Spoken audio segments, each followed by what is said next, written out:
আজকে আপনাদের সাথে একটি রেসিপি শেয়ার করতে চলেছি। হচ্ছে পুঁই শাক। পুঁই শাক দিয়ে একটি রেসিপি, এটা হচ্ছে পুঁই শাকের চচ্চড়ি। আর এটা বানাবো আমি হচ্ছে ইলিশ মাছের মাথা দিয়ে। ইলিশ মাছের আমি কয়েকটি মাথা ভেজে রেখেছি, শুধু হলুদ আর নুন দিয়ে ভেজে রেখেছি।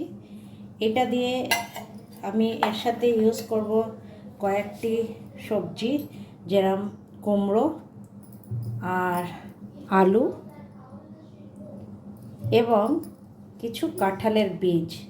এই কাঁঠালের বীজ কিন্তু পুঁই শাকে খুবই ভাল লাগে। তো এই কটি জিনিস দিয়েই আমি রেসিপিটি বানাবো। চলুন দেখে নিই কীভাবে বানাবো। প্রথমে কড়াইতে আমি সর্ষের তেল দিয়ে দেব।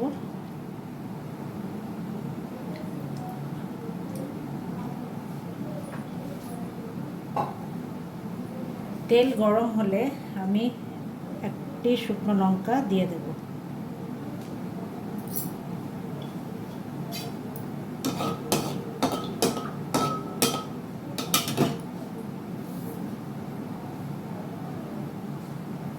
শুকনো লঙ্কা ভাজা ভাজা হয়ে গেলে আমি পাঁচফোড়ন কিছুটা পরিমাণ এর মধ্যে দিয়ে দেবো। পাঁচফোড়ন, লঙ্কাটা আমার ভাজা হয়নি, একটু ভাজা হয়ে গেলে আমি পাঁচফোড়নটা দিয়ে দেব।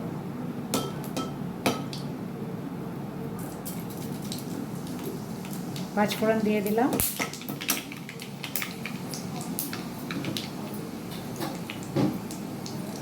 এবার আমার কেটে রাখা কুমড়ো, আলু ও কাঁঠাল বীজ এই তেলে দিয়ে দেব।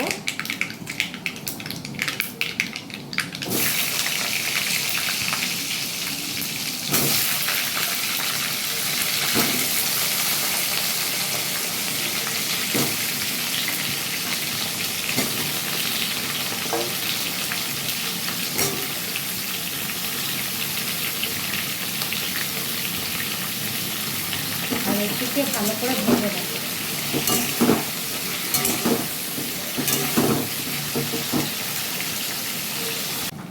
আলু আর কুমড়ো কিছুক্ষণ ভাজা হয়ে গেলে এর মধ্যে আপনার ইয়েও আছে,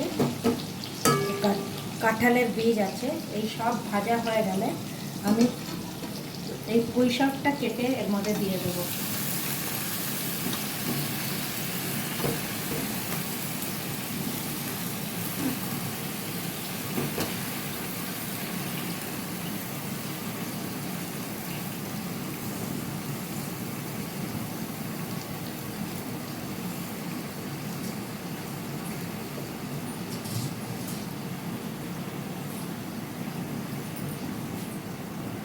এর মধ্যে একটু পরিমাণ মতন নুন দিয়ে দেব।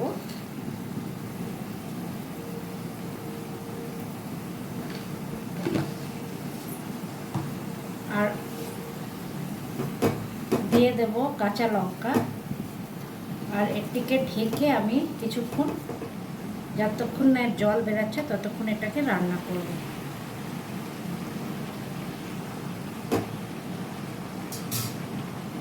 পুঁই শাক থেকে প্রচুর পরিমাণে জল বেরোবে, আর তারপরে সেটি মাখা মাখা হয়ে যাবে। তখন এর মধ্যে আমি অন্য যা মাছটি আমি দিয়ে দেব। এবার দুটি কাঁচা লঙ্কা দিয়ে দেব আমি, আর এটিকে ঢেকে দেব আর রান্না করব কিছুক্ষণ, যতক্ষণ না পুঁই শাকটা নরম হয়ে যায়। এখন দেখে নেব কতটা হয়েছে। ঢাকনাটা খুলে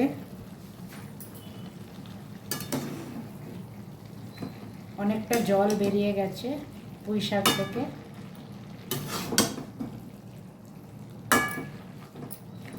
ভালো করে মিক্স করে এবার আমি ইলিশ মাছের মাথা এর মধ্যে দিয়ে দেব।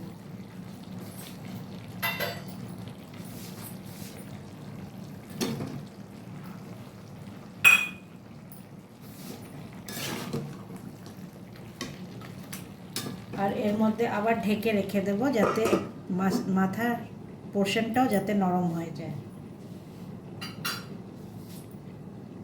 এবার আমি এর মধ্যে একটু হলুদ দিয়ে নেব,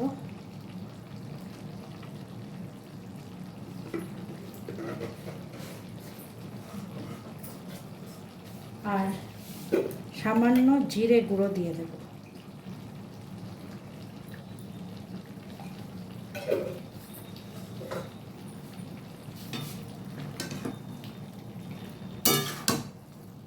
ভালো করে মিশিয়ে নিয়ে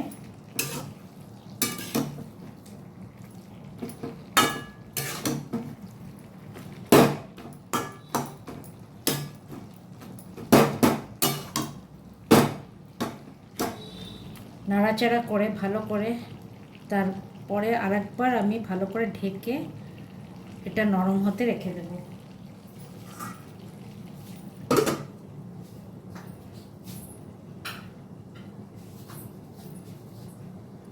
এবার দেখে নেব কতটা হয়েছে।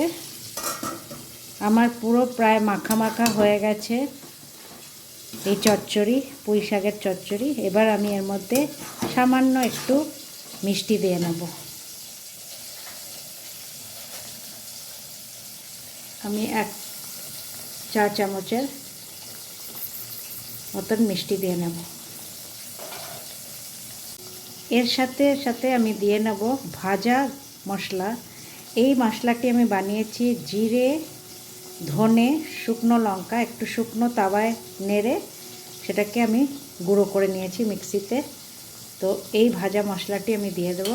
এতে খুব সুন্দর একটা ভালো, এই মাছের তরকারিতে, চচ্চড়িতে ভালো একটা গন্ধ, সুগন্ধ আসে এই ভাজা মশলার জন্য। এবার আপনি ভালো করে আমি এটাকে মিক্স করে নিয়ে আমি এবার, এটা আমার প্রায় রেডি হয়ে গেছে, আর একটু সময় হলে পরেই আমার এটা রেডি হয়ে যাবে। এবার আমি পরিবেশন করে নিচ্ছি আমার এই পুঁই শাকের চচ্চড়ি ইলিশ মাছের মাথা দিয়ে। এটা আমি এই ভাতের সাথে এটা আমি পরিবেশন করে দেবো, পুঁই শাকের চচ্চড়ি।